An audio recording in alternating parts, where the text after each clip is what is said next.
Hola,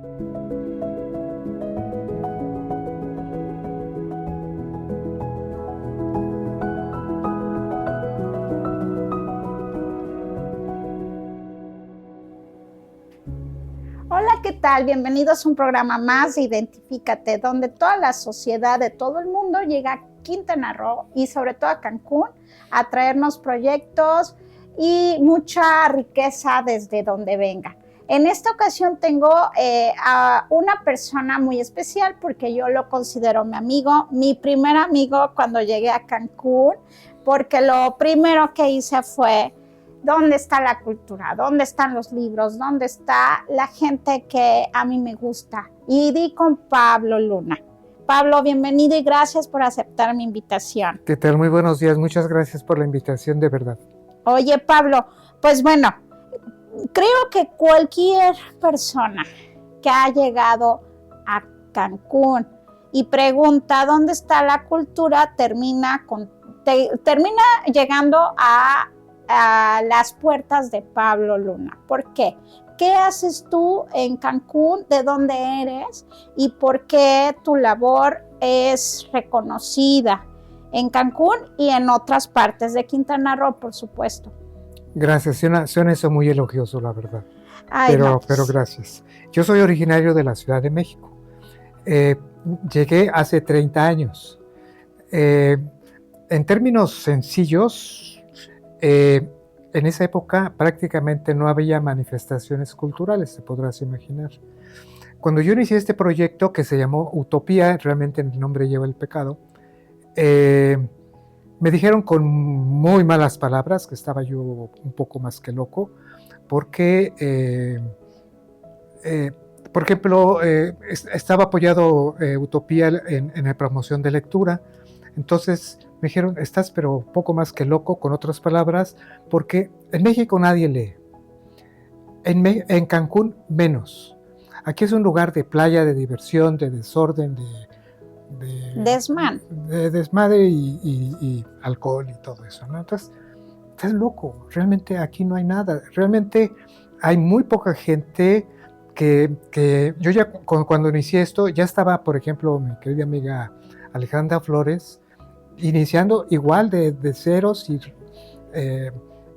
buscando de qué manera haces una promoción y en algún momento tuve la oportunidad de que me refirieran con ella, el licenciado Ramón Patrón, en aquella época de Casa de Cultura, después de mucha insistencia, y pues ya me conecté con ella y a partir de eso. Ahora te voy a decir, cuando yo llegué a Cancún, podrás imaginar que como todo inmigrado, yo no llegué a decir: traigo un proyecto cultural. Por supuesto que no, como todos los que llegamos, tuve que llegar a trabajar en turismo, en una agencia de viajes. Oye, Pablo, pero a ver, tú llegas con tu cultura y turismo, pero empezaste entonces a darte cuenta.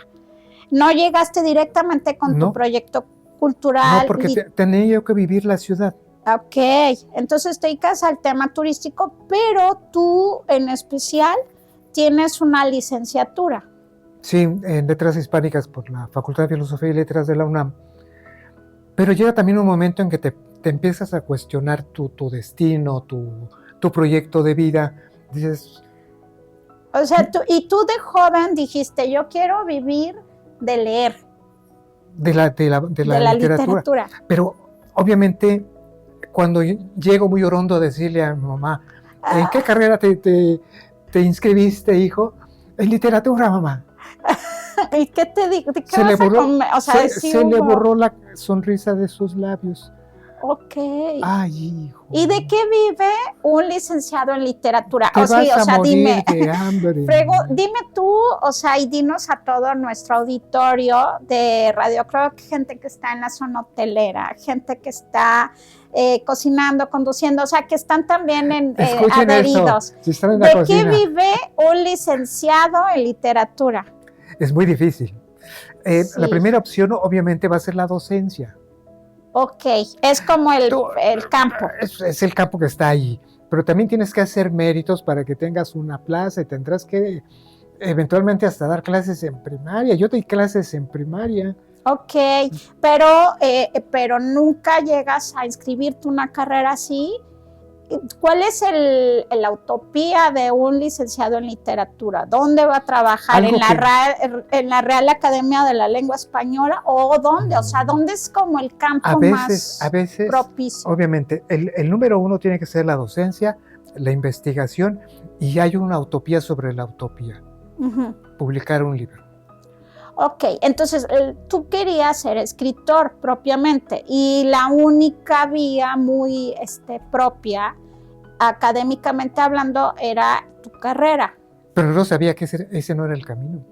Ok. Es bien complejo porque dices, si yo quiero ser médico me voy a la facultad de medicina y salgo, me meto en un hospital y le abro la panza a alguien, se acabó. Pero si yo quiero ser escritor, por ahí es el camino más largo y sinuoso, en donde te dicen, escribir se aprende escribiendo. Sí.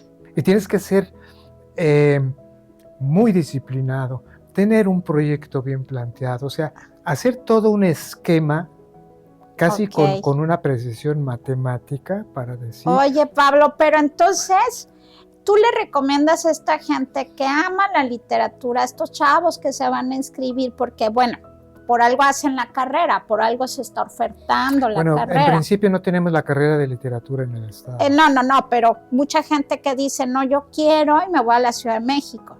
Pero entonces tu consejo sería, o sea, vas a tener una carrera y 2 trabajos. O sea, uno donde te dé ese sueño y otro donde te dé comer. Una vez un maestro me dijo que un conocimiento sin utilidad práctica no sirve para nada. Ok. Entonces, si tú quieres ingresar a la facultad de filosofía a estudiar literatura, tienes que saber hacia dónde quieres caminar. Ok. Porque vas a perder. Mira, hay una anécdota de José Agustín. Él llegó también a la facultad con esas ganas de escribir. Cuando empezó a ver que pues obviamente tenemos que entrar a la teoría literaria y todo eso, y dijo, lo que yo quiero es escribir, no llenarme la cabeza de teoría literaria. Y se salió. Oye, pero entonces además... se encuentra con alguien que lo va a dar de latigazos, le va a jalarte los pelos y lo va a incentivar, Juan José Arreola. Ok.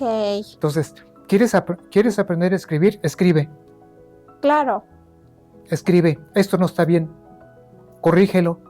Ve hacia dónde está llevando tu narración. Oye, o tu personaje. pero ahora esta gente, bueno, te estoy hablando de un boom que yo estoy viendo en redes sociales. Hay gente como de 20 años. De hecho, en Cancún vi a una chica, con todo respeto lo digo, o sea, muy jovencita y ya escribía de feminismo. ¿Qué está pasando ahora que ahora todo el mundo es escritor? ¿Y por qué se están aventando al ruedo sin también tener una conciencia de todo lo que implica ser escritor? ¿Tú qué observas ahí? Y seguramente te han pedido presentar libros que dices, sí, tiene faltas de ortografía o algo por el estilo. No. Yo con todo respeto le digo que me permita leer su obra. Ajá. Porque yo no te voy a venir a decir qué bonito escribes. Ok. Si tengo que ser muy honesto y decir, esto, dale una repasada, no funciona. Entonces tú también puedes ayudar a estos jóvenes que están escribiendo. Muy elegante, muy cuidadosa para no ofender, porque hay que respetar eso. Claro. Es tu trabajo. Sí, que lo falta sé. pulirlo, pues dale una pulidita. Afortunadamente, las ocasiones en que me han solicitado presentar un libro, siempre ha sido un trabajo gozoso. Claro, pero eso lo hace propiamente un editor o la corrección de estilo, pero tú lo puedes hacer. Hablo de la presentación del libro. Ajá. He disfrutado la primera lectura. Normalmente, antes de llegar a hacer la presentación, he leído el libro 3 veces al menos. Para revisar y todo eso. Entonces, y lo que tú dices es algo bien curioso. Actualmente, efectivamente, hay un boom de escritores jóvenes, pero que llegan con una madurez en el oficio que te vas de espaldas. Y hay el caso estábamos viendo en una clase pasada de 2 escritores, por ejemplo, que se autopublican en las redes. Ajá, sí. Y tienen, haz de cuenta, 200,000 seguidores. Sí, los tengo. O sea, hay redes Y es sociales en las que te extraordinario dicen, porque ya voy a publicar mi libro. en una de esas, el libro ya está publicado en digital. Y dice, si lo quieres físico, me dices, me depositas, lo imprime en Amazon y ahí va. Ok, pero la calidad sí es Muy buena, buena. o sea, tú la consideras muy buena. Los que yo he encontrado es muy bueno. ¿Qué tipo de literatura es esta? Porque yo sí llegué a experimentar leer a gente muy nueva y me han decepcionado. Claro. Ok, es como, o sea, no conozco al escritor, no conozco a nadie. Conozco a otros que escriben, pero sé toda su trayectoria, aunque tengan 20 años y son buenísimos. Pero porque escriben su experiencia. Pero hay otros que dicen, oye, es que yo ya soy escritora porque me rompieron el corazón. Y ya con eso ya sienten que tienen una historia que contar. A veces cuando nos hemos encontrado que dicen, es que yo soy poeta, me dejo llevar por un arrebato pasional, estoy en la letrina, con perdón, y arranco un pedazo de papel de baño y me descoso. Entonces, bajo esa influencia del arrebato pasional, dije, es que acabo de escribir un poema. Pero yo conozco cantantes malos, poetas malos, o sea que yo podría decir no son cantantes, no son poetas, y hay pésimos. Mira. O sea, de hecho no soy locutora, por si alguien dice tú no, ni siquiera es locutora, pues sí, si no lo soy, lo acepto, pero sí estudié comunicación, por ejemplo, que me permite estar aquí. Mira, o sea, en principio de cuenta, un escritor, salvo contadísimas excepciones, y debería ser como casi venido de otro planeta, una obra de arte, cualquiera que ésta sea, no te va a salir nunca la primera. Uh-huh. Y no quiero decepcionar. Aquí necesitas el 10% de inspiración y el 90% de transpiración. Ese es un clásico, un cliché clásico, donde tú dices, ya escribí un cuento o un poema. Y me deja llevar la pasión, por supuesto, porque como arte, todo tiene un contenido subjetivo por antonomasia. Es un reflejo de lo que estás sintiendo, de lo que padeces, del amor y la pasión completa. Oye, Pablo, y tú das talleres y en esos fomentas la literatura, pero también has llevado a alguien a que escriba, o sea, decirle, tú sí tienes madera de escritor. De hecho, sí me tocó conocer una bibliotecaria que después de años decidió escribir y lo presenta contigo. Ah, sí. Sí. Fíjate que estoy en el taller que estoy dando en el Teatro de la Ciudad. Lo primero que estamos haciendo es que entres a la lectura de una manera gozosa, donde digas, oye, qué rico es leer, cuántas cosas me encuentro, cómo me comunico con el personaje, con la trama, con las situaciones, etc. Entonces, a través de la lectura, ¿qué te está pasando? Sin entrar, algo que yo me prohíbo, es entrar en la parte teórica, porque vas a salir corriendo. Claro.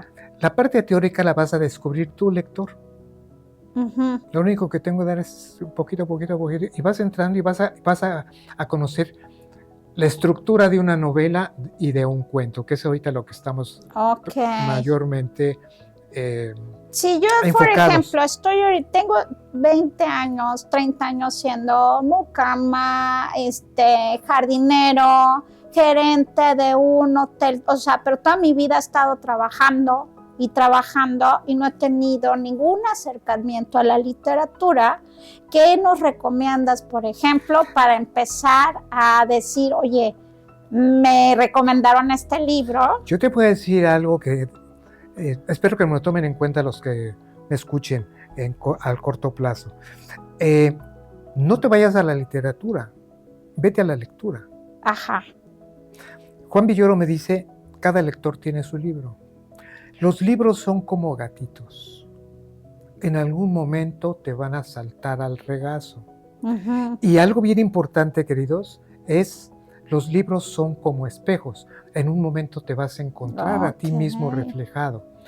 ¿Qué pasa si yo me he pasado los últimos 15 años de mi vida trabajando en cocina o en servicio a cuartos o lo que quieras? No me doy tiempo para mí mismo. Ujú. Eso es algo que en, en muchas profesiones sucede. No te das tiempo para ti mismo. ¿Cuándo se te ha ocurrido pensar quién soy yo? Ujú. ¿Sí? ¿Hacia dónde voy? La lectura, además de sumirte en situaciones de mucho disfrute, te van a hacer, como decía Villoro, que en algún momento te encuentres reflejado y sabes lo que va a pasar. Vas a entrar en ti mismo. Esa es la neurociencia, lo justifica, la psicología cognitiva, lo mismo, Como el que lo atraes y entras, te... entras a ti mismo. Ok. Y ahí vas a empezar a encontrarte y a cuestionarte. A veces no todo lo que yo encuentre dentro de mí va a ser agradable, pero sí susceptible de modificar. ¿En qué te ayuda la lectura como proceso humano? A decir, acabo de presenciar un crimen que nunca pasó, más que en un libro. Crimen y castigo, Ajá. el clásico de Dostoyevsky. ¿Qué sucede? Acabo de cometer un crimen. Maté a una vieja prestamista. Le robé sus, Ajá, pero porque conozco gente. le robé sus joyas. Ajá. Todo se quedó allí.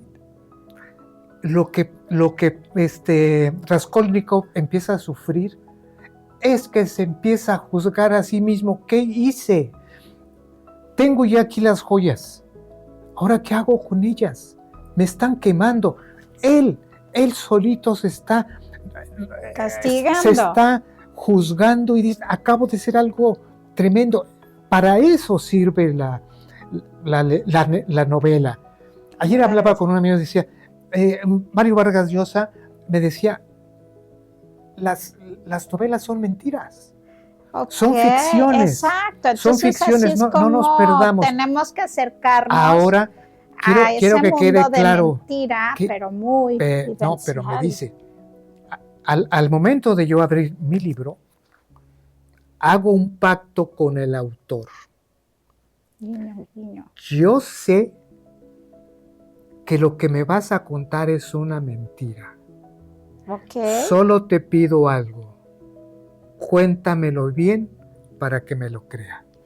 Ah, qué bonito. Ok, sigamos ese consejo. Porque hay gente que una vez me dijo, es que mi papá nos prohibía leer novelas porque son puras mentiras. Pues eso son.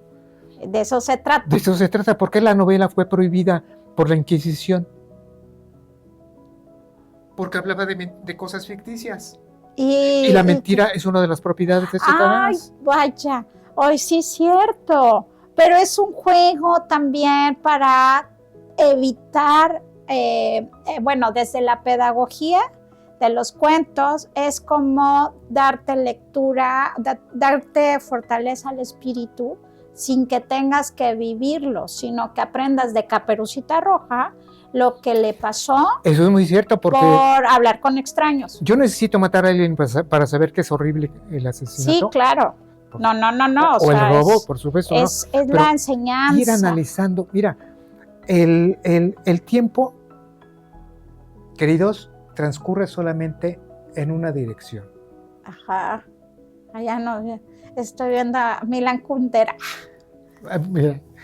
Entonces, piénsate lo que esto significa para ti. Uh-huh. ¿Hacia dónde quieres ir? Mira, estaba pensando hace rato, decía yo, la gente que trabaja en hotelería en particular, ¿ustedes han pensado que están en una escuelotota? Sí, no, es que, ¿sabes qué, Pablo? O sea, estoy haciéndote una pregunta muy básica, pero la sorpresa que yo me he dado cuenta es que tienen libros rusos, tiene libros alemanes porque el turismo deja los libros. Me refiero a la vida. Me refiero a la vida. Estoy en una escuelotota. Okay. En hotelería, dentro de eso yo trabajé a cargo de una agencia de viajes en un hotel. Entonces yo me daba cuenta de todo eso. Yo conocí a 2 gerentes de hotel, no pequeños, que empezaron como bellboys. Ajá. Cuando tú te tratas, y para eso sirve también la lectura, cuando tú te trazas un camino, un objetivo, yo dije, ese señor entró porque era lo que estaba disponible y lo que yo quiero es estar adentro. Y de ahí quiero hacer carrera. ¿Cuánta gente que entra directamente a hotelería, a la universidad y sale pero sin experiencia? Y ustedes tienen un montón de experiencia porque se meten en todas las áreas. Entonces, si yo entro como bellboy, ¿qué tal que se abre una oportunidad y me voy a front desk? Fíjate que la CROC, ahí sí te comento, tiene estos centros de capacitación. Sí. Y entonces van especializando a las personas. Déjame hacerte la acotación. Y permiten que la gestión del conocimiento no se pierda, sino se valide. Aquí hay algo muy importante, una decisión propia individual. Si yo no sé para dónde voy, como decía el gato de Cheshire de Alicia en el País de las Maravillas, yo quiero salir de aquí, ¿y a dónde quieres ir? No sé, con tal de que salga de aquí. Entonces lo mismo cualquier camino es bueno. Da lo mismo en qué dirección caminas, porque siempre llegarás a algún lugar. Claro. Entonces, si yo me trazo eso, y bueno, no tengo estudios de hotelería, pero estoy dentro de la escuela por excelencia, que es el hotel. ¿Qué tal que aprovecho lo que me da la CROC y le digo, oye, si hay chancecita por ahí en front desk, dame chance? Pues, aunque sea el ayudante del ayudante, si hay chance en grupos y convenciones, pues dame chance en alimentos y bebidas, en atención a cuadros, y va subiendo. Porque si un hotel que está bien administrado va a decir, este cuate vale. Claro, o sea, realmente y luego lo complementas tener un acervo literario realmente es una manera de crecer, aunque no se vea de primera mano. Parece nada, parece que la lectura es un pasatiempo nimio, que puedo sustituir por otra actividad. Pero como dije hace un momento, todo conocimiento que no tenga una utilidad práctica no sirve para nada. Entonces, si mi primera opción para leer es pasar un buen rato, no me debo perder de ahí. Si obligas a alguien a leer, ya mataste al lector que podría estar ahí. No tiene que forzarse el arte. En el taller yo digo, normalmente un club de lectura dice, este mes vamos a leer este libro. Te guste o no te guste. Muchos clubes de Pablo, lectura. y por ejemplo, ¿cuántas personas empezaron y ahora a cuántas personas se puede decir que le has dado bandera verde? Así? Mira, ahorita este proyecto actual empezó en septiembre del año pasado. Pero en el teatro. En el teatro. En Casa de Cultura empezó un viernes, creo que también de septiembre, y llegó a tener 35 miembros activos 2 veces por semana, que era una locura. Ok, y además esta gente, porque mira, vamos a invertirlo, a lo mejor la gente no busca leer, pero llega y dice, ¿qué hago en Cancún? Y yo no estoy para la fiesta, el antro, la bebida. Quiero hacer socialité. ¿Sabes qué es el añadido de un club de lectura con tertulia? Porque los pegamos como tal. Otro ensayo de Elogio de la Educación de Mario Vargas Llosa me dice, la literatura hermana. Okay. Hemos hecho amistades entrañables. Lamentablemente, yo perdí a 2 que nos llegamos a considerar no amigos, éramos hermanos. Durante la pandemia, Pedro iba y cuando tenía la oportunidad, solamente vengo a ver cómo estás. Y no podía manejar porque tenía un problema en sus manos. Y aprovechaba cualquier oportunidad que tenía que salir su esposa, llévame con Pablo. Ok, sí, me consta. Éramos hermanos. Cuando se me fueron, los lloré. Sí. Y delante de gente, porque me llegó la llamada telefónica y sin pena me solté a llorar. Claro, o sea, es que los libros, y luego si te vinculas con una persona a través de un libro y dices, esta persona me recomendó este libro y es un libro que me cambió la vida, quieres más a la persona que Toma te en cuenta lo este otro recomendó. detalle. Gracias a los libros he conocido gente excepcional. De otra manera no lo hubiera conocido, porque en esta ciudad pues todo el mundo anda en su rollo y yo no voy a un bar donde me podrías encontrar, no voy a una iglesia donde me podrías encontrar, escasamente voy al supermercado, tengo una tienda ahí cerca de mi casa, pues ¿para qué voy? Sí. Entonces, la única oportunidad en 1,000,000 de conocerte, y tú no eres la excepción, Gracias. es a través de los libros. Ahí está el libro y esto me atrae y a ti te atrae y ¡ay, nos conocimos! De otra manera sería imposible. Entonces, se puede decir que es una dinámica buena para la gente que viene a Cancún y no sabe cómo conocer a gente valiosa.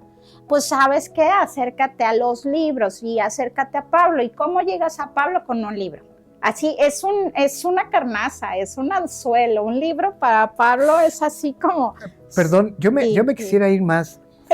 ¿Cómo te encuentras a ti mismo? Es bien importante que te conozcas y que te encuentres para saber lo que tienes y lo que necesitas y lo que no vas a poder tener, porque habrá que ser realistas. Esto, mira, si tú nunca has leído un libro, no le tengas miedo. ¿Cómo empiezo? Me preguntabas eso. ¿Cómo empiezo? Por textos cortos, minificciones. Si quisieras, si hay otra oportunidad, te puedo traer un par de ejemplos de libros de Augusto Montenegro. Ay, no, bueno, de los mejores. Si tengo el del dinosaurio. Tengo minificciones y cuentos cortos. Cortos. Entonces, y además es un libro que está publicado en Fondo de Cultura Económica, perdón el comercial, es muy, muy breve, es económico, porque luego tenemos el problema, uno que es bibliófago. Sufrimos cuando vamos a la librería, porque obviamente el precio del libro como mercancía se ha incrementado sensiblemente. Ese es un problema que no se espanten, pero tenemos librerías de viejo.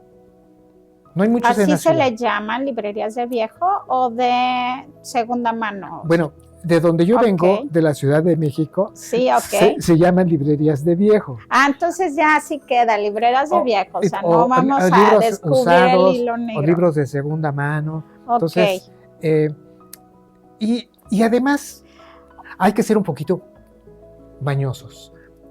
Me voy a una librería de la grandotota y ¿dónde tiene la sección de ofertas?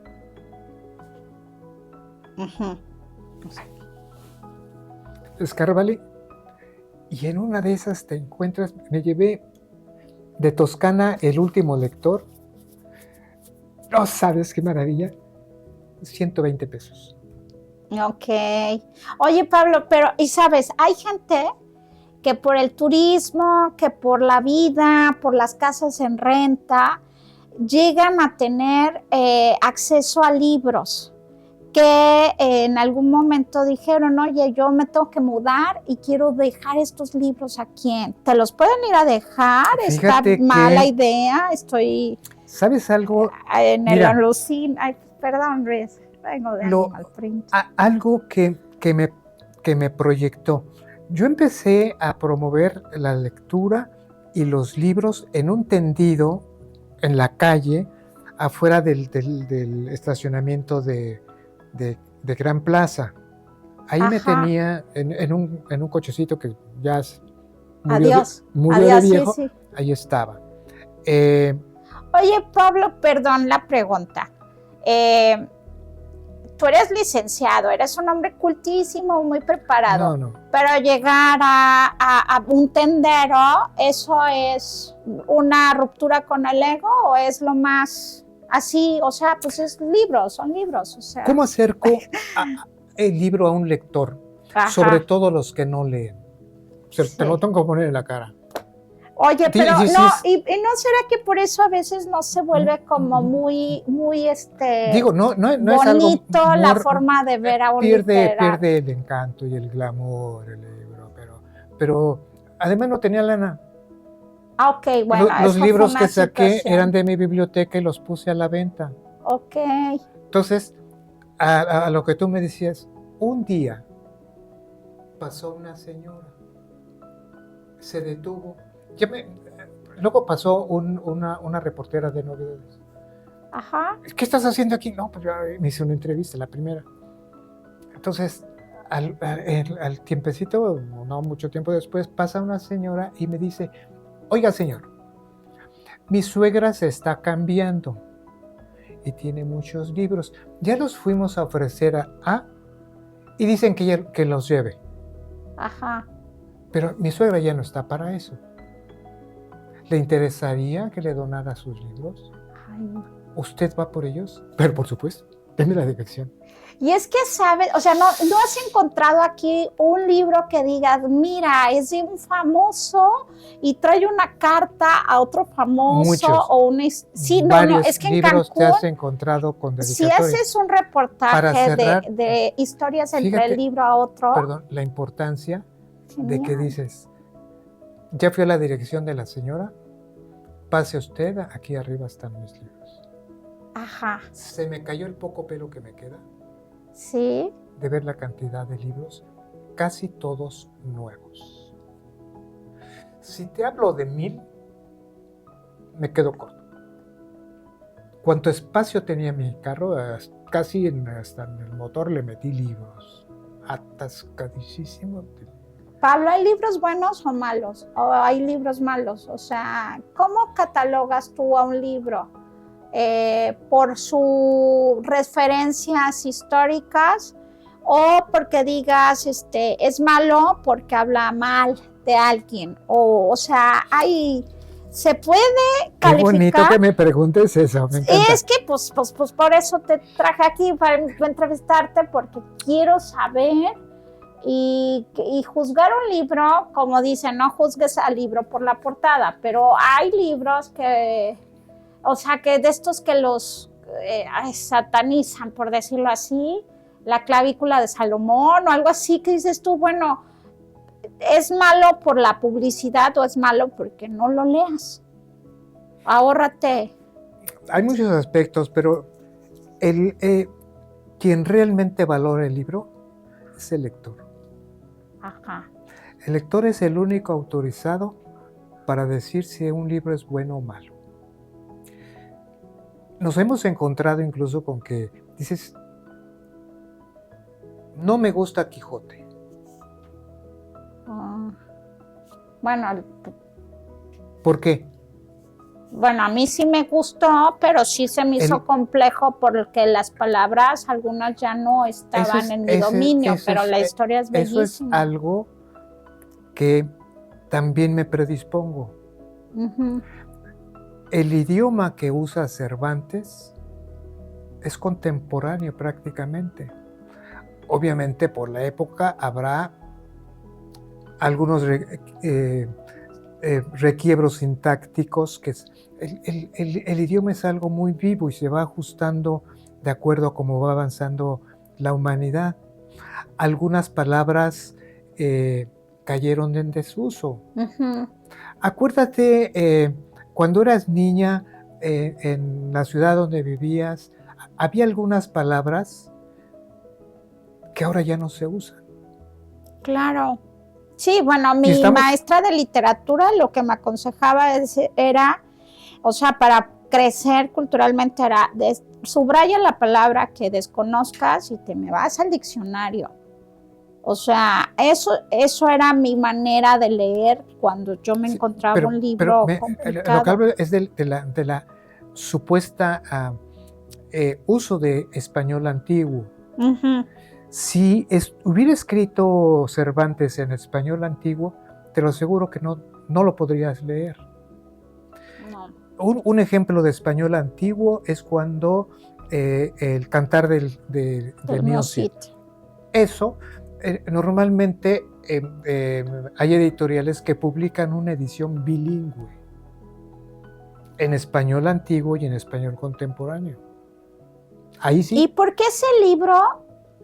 Bueno, te lo pregunto a ti para que le respondas a la gente, pero ¿por qué ese libro es obligado, muy obligado en la secundaria? ¿Cuál? El Lazarillo de Tormes y el Cantar de Miocid. A ver, explícanos, porque luego todo el mundo tiene eso en su casa, pero a veces no ven la riqueza del por qué, sobre todo en las escuelas públicas, lo piden como obligatorio. Porque está mal. Imagínate, hay una anécdota de un compañero donde le dejaron como obligatorio leer Doña Perfecta de Benito Pérez Galdós. Cuando era niño, acabó odiando a su maestro, a Benito Pérez Galdós y a Doña Perfecta. Una de las razones que me dieron para entrar a estudiar literatura fue la obra de Pérez Galdós. Entonces dices, imagínate a alguien que está empezando a leer Le Sambuto el Cantar de Miocid. Ay, gracias. Lo voy gracias, a destrozar. Dios. Sí, porque pero sí además, si yo te platicara el contexto histórico de donde se origina el Cantar del Miocid, dirías, sí.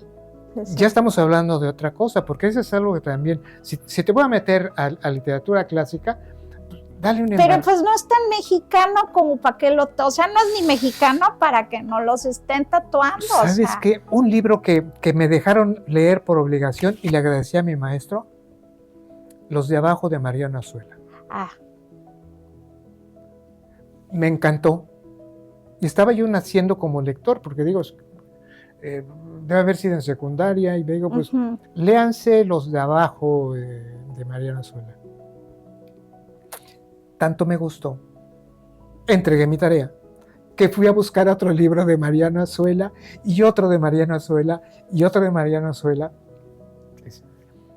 Ahí hay 10 novelas en mi libro. Oye, Pablo, ¿y tú que también has sido docente? Eres docente prácticamente, maestro. Tú como maestro, ¿podrías decir que a veces esos errores de imponerte una obra que ya no va o que no va a ser fácil de digerir, es por una obsesión de algún maestro y que ese maestro replicó y el maestro dice, pues por algo me lo encargaron? Y que yo le preguntaría al maestro, ¿tú ya leíste eso? Ajá. ¿Qué te pareció? Yo sí. No, ajá, al maestro pero sí el maestro que obligó a leer a su alumno el Cantar de Miocid, yo le preguntaría, ¿tú ya leíste el Cantar de Miocid? ¿Qué te pareció? Sí, no, es que es cosas que yo me he preguntado, pero sabes, como a mí sí me llegaron a pegar en la escuela, o sea, era, no preguntes. Muy militarizado mi Lo mejor sistema. es buscar algo que sea accesible para la edad de tus alumnos, su área de interés. A los niños, si les acercas un libro para niños, de esos de gran formato, sobre todo si son más chiquitos, y si no tienen texto, se van a encantar. Cuando yo di clases en la primaria, hice un tour de biblioteca. Obviamente primero fui a arreglar porque estaba así medio desordenado, entonces hice un tour de biblioteca y les dije, órale, ¿sabes cuáles fueron los libros más consultados de los chamacos? No, a ver, cuéntame. Enciclopedias. Sí. ¿Y eso por qué? O sea, ¿qué veían? Es muy bueno. ¿Qué es lo que te llama la atención? Hablo de los niños, las ilustraciones. Mire, maestro, los dinosaurios. Mire, maestro, los tiburones. Maestro, ¿y cuándo vamos a hacer tours de biblioteca otra vez? De ahí los jalas hacia la lectura. Entonces llegaba, traigan el libro que están leyendo en casa. En cuando me veían llegar, salen corriendo ahí donde estaban sus mochilas, sacan su libro y yo que ser el primero de compartir esto.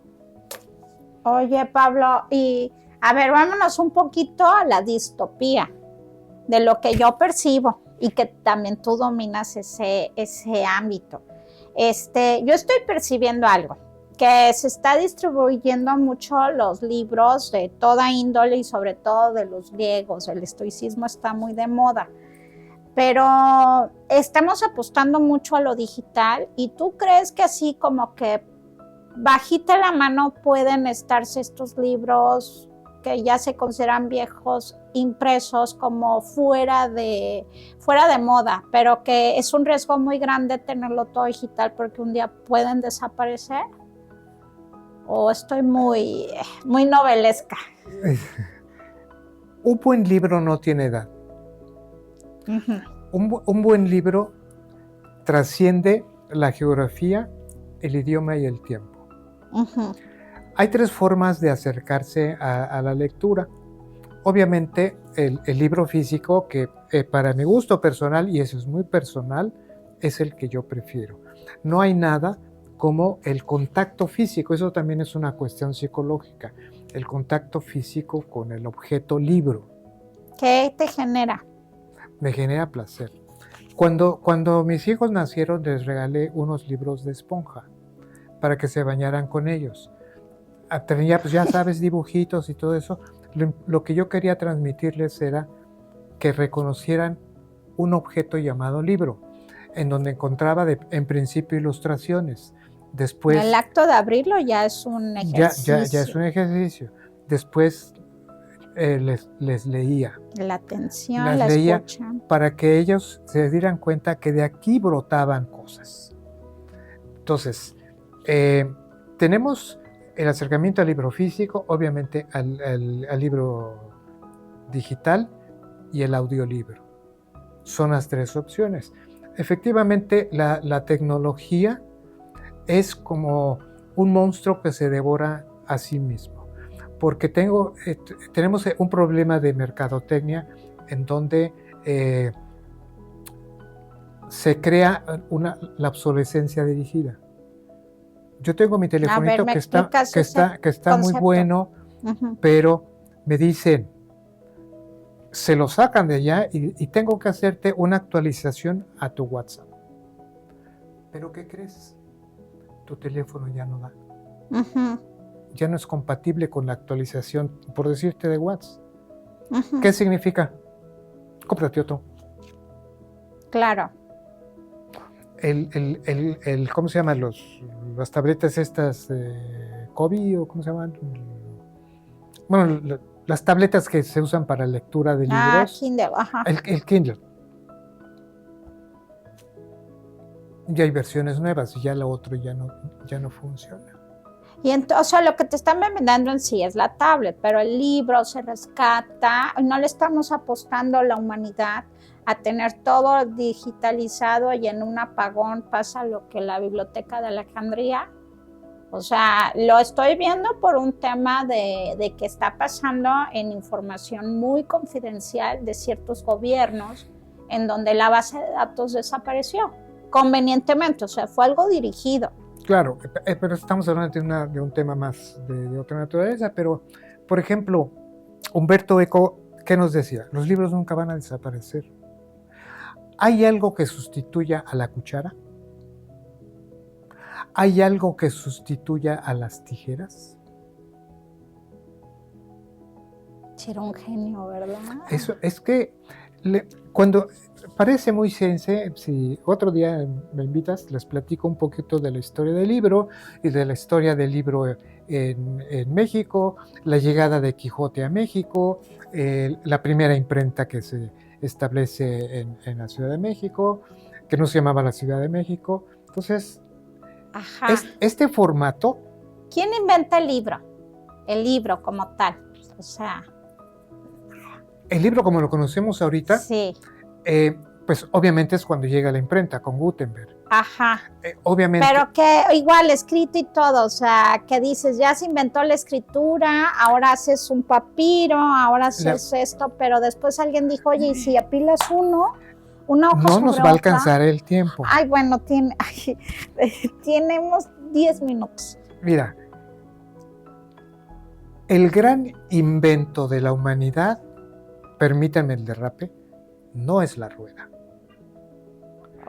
es el alfabeto. Ok. ¿Quién inventó el alfabeto? Los griegos. Toman influencia de Los árabes, sí. Mesopotamia y Fenicia. Porque los tienes ahí claro, cerquititos, sobre todo de los fenicios, ¿no? Entonces empiezan... Este es un trabajo que de verdad, mira, es una delicia cuando me ponen a hablar de esto, porque los griegos se convierten en fonetistas. ¿Sabe lo que significa? Que yo detecte que dentro de lo que yo digo hay un sonido que tiene una cierta frecuencia, una A. Ahora, ese sonido, dale un símbolo. Nació el alfa. Hay otro sonido que se... Y empiezo a separar, porque tengo... ¿Cuántas letras tiene el alfabeto? 28. Solamente ahí, al combinarlos, creo una inmensidad de conceptos, de palabras, y de ideas. sí. Entonces, voy inventando el alfabeto. Alfa, beta, gamma, delta, etcétera. Epsilon. Todo eso. Y entonces empiezo a transmitir. Me decía Irene Vallejo, de El infinito en un junco. Primero fueron las cuentas y luego los cuentos. Ok. La escritura se utilizó con fines comerciales, para registrar operaciones de compra y venta, tal cual. Después dije, también te puedo contar algo, o te puedo dejar un mensajito, aquí estuve. Luego regreso. Me debes. Sí, no se te olvide que en la quincena te tienes que mochar. Me debes. Ahí estás. Ok. ¿No? Y entonces de pronto empiezo como a inventar. Y de pronto empiezo a registrar algo que vi en mi ciudad, algo que pasó en mi ciudad, y luego, ¿qué crees? ¿Qué crees, manita? Que llegan los romanos, tú. Okay. Y que conquistan toda lo que constituía la Grecia, porque acuérdense que Grecia tiene una parte montañosa y todo lo más son islas. Toda la cultura, los países más avanzados culturalmente, estaban en Medio Oriente, en Asia Menor. Gracias a Alejandro se empieza a traer todo esto y empieza a traer escritores, filósofos y pensadores desde Grecia para fundar la famosa Biblioteca de Alejandría, que él no la fundó. La funda Ptolomeo I. Okay. Y luego llegan los romanos, desastrosos, asesinos, conquistadores. ¿Cuántas veces se repite esta historia a través de la historia? Sí, sí, sí. Los romanos conquistan por las armas a Grecia, pero son conquistados culturalmente por Grecia, porque dices, hasta adoptan todo el panteón de los dioses, sus edificios, creencias, y sobre todo mitos, latinizan el alfabeto griego y se convierte en el abecedario, y nace la enorme y preciosísima literatura latina. Pero como estos son insaciables, empiezan a ir hacia la parte más salvaje de lo salvaje. La selva negra, llena de pueblos nómadas y salvajes y letrados, todo lo que es ahora la Germania. Pero entonces los escribas estaban a cargo de decir, oye, pues lo tengo que informar, lo tengo que escribir, pero el libro como tal, de poner una hoja sobre otra, ¿de quién es? O sea, ya venía como el hábito de tener ese orden. Primero, los libros eran grandototes. Sí, es cierto. Porque eran escritos a mano. ¿Cómo que de qué tamaño? ¿Así? Una razón era porque era obviamente más cómodo, más legible, y la otra para que no te lo robes. Okay. Porque los libros era primero para la clase pudiente. El que pudiera pagar un librote. Si ahorita me espanto porque voy a la librería y me cuesta 400 pesos el libro que le han hecho en del ojo, imagínate, era para los ricos, no necesariamente lectores. Muchos poderosos eran analfabetas. Sí, tenía que contratar a alguien que me leyera. ok. ¿Y por qué es el primer libro que se imprime? Es la Biblia. Porque es el libro de libros. Ajá. Para generar la filosofía, Para que... la, Y la además me decías, el papel y la imprenta ya existían en China. Sí, pero está re lejos. Sí, sí, sí. O sea, paralelamente siempre hay algo que dices, no, aquí fue el primero, no, aquí fue el primero. Y siempre. obviamente va evolucionando desde el papiro al pergamino, que se siguen usando así, hasta que llega el papel de China. Y entonces, pues tengo que ver de qué manera sustituyo, porque sale re caro traer papel, imagínate, de China, lo podemos hacer aquí, entonces... Pues bueno. Lo hago de madera. Ah, sí. Carísimo, pero... Esto era un árbol. Uh-huh. No, digo carísimo ahora porque un árbol ya es, ahora sí, ya tiene más el valor de pero lo ya natural. por acá me dice que este libro está hecho con papel reciclado. Ok. Bueno, Pablo, pues, ¿qué crees? Ya llegó nuestra hora de terminar. Ya ves que la hora se va rapidísimo. Sí. Pues, ¿para qué me estás hablando? Pues, bueno, nada más que interrumpí para preguntarte más cosas porque la idea es una entrevista. Esperamos pronto nos vuelvas a visitar. Aquí tienes tu casa. Gracias. Y bueno, a ver, la gente que le gustó esto, ¿dónde te puede encontrar? ¿Dónde puede tomar algún taller, un curso? ¿En el teatro qué haces? Si te quieren donar libros. Si tienen oportunidad, vengan por curiosidad morbosa al Teatro de la Ciudad, sobre Avenida Tulum. La entrada es por la calle de Liebre. Yo me reúno con mi gente en el primer piso, en el Salón 1, todos los jueves a partir de las 6 de la tarde. Aclaro, somos muy puntuales. Dando las 6 de la tarde, empezamos. Si llegas poquito después, no pasa nada, pero te puedes perder de algo que es interesante. Yo sé que estás trabajando y que a lo mejor... Ahora, ¿tienes hijos que están estudiando? ¿Tu esposa? O tú, si sales y te da tiempo de llegar, vente. Ok. ¿Tiene algún costo? De momento, no. Ok. ¿Te pueden llevar libros en donación? Sí, claro. ¿Vendes libros? Ahí que diga la gente, oye, véndeme este libro.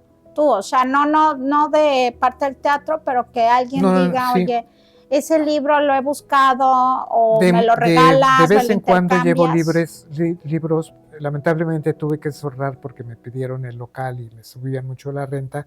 La librería Utopía temporalmente está cerrada. Okay. En su momento, en cuando encuentre un localito o algo, regresará a Utopía. En una bodega tengo un buen de libros. Ok. Y bueno, propiamente lo que haces, no solamente estás ahí, también si alguien quiere hacer la presentación de un libro, no tiene quien le haga esta referencia, este preámbulo, este prólogo, te puede contactar. Sí, pueden contactarme, sugiero por WhatsApp, mensajes solamente, nunca contesto WhatsApp, es para trabajo, 99 81 70 84 15, 99 81 70 84 15. Mándenme mensaje, yo les contesto a la brevedad. No me la paso obviamente pegado al teléfono, pero mi WhatsApp es exclusivamente para trabajo. Ok, pero ahí, por ejemplo, te pueden decir, hola, ¿qué tal? Yo estoy queriendo presentar un libro de Cancún, para Cancún, de Quintana Roo. Bueno, porque te mueves, por ejemplo, Tom Blanc, o sea, así, y quieren alguien que culturalmente les dé una buena referencia y les digan, oye, tu libro le falta, ponle, agrégale. Pero antes de que lo imprimas. Sí, claro, también te pueden buscar para eso, o sea, claro, para decir, oye, pues Pablo sabe de libros y si tú quieres apostarle a ser un escritor muy bueno, pues tienes que ir con un lector muy bueno y Pablo lo es. Sí, ahorita Vienen la presentación de 2 novelas. Ok, bueno. Estamos esperando que salgan de la imprenta. Claro. Y una reedición de una novela policíaca que no saben, ¿eh? Bueno, pues esperemos que también pues, nos traigan esta primicia o a los escritores, porque aquí son bienvenidos. Precisamente Identifícate es un medio en el cual podemos conocer gente de toda índole que trae proyectos propositivos, pero sobre todo gente que con su experiencia nos puede enriquecer, a la gente que también venimos de fuera y no sabemos el ABC de esta ciudad, también aquí la pueden encontrar con Pablo. ¿Puedes decir Muchísimas una gracias. última cosa? Sí, claro, claro. Los países más desarrollados han puesto especial énfasis en la educación. Si pensamos en los países europeos, olvídense, asómense a Singapur. Lo que ha hecho cuando nació Singapur, googléenselo, aquí sí, para que vean y mueran. Yo me muero de la envidia. Ok. Dando solamente énfasis en la educación. La lectura es parte importante de la educación. Si mi cerebro no está entrenado para pensar, nunca voy a poder resolver una simple operación de álgebra. Claro, pues aquí en Identifícate promovemos la lectura como ruta de solución a problemas que ya no deberían de existir. Muchísimas gracias. Gracias por la invitación, de verdad. Gracias a ti, gracias. Muchas gracias.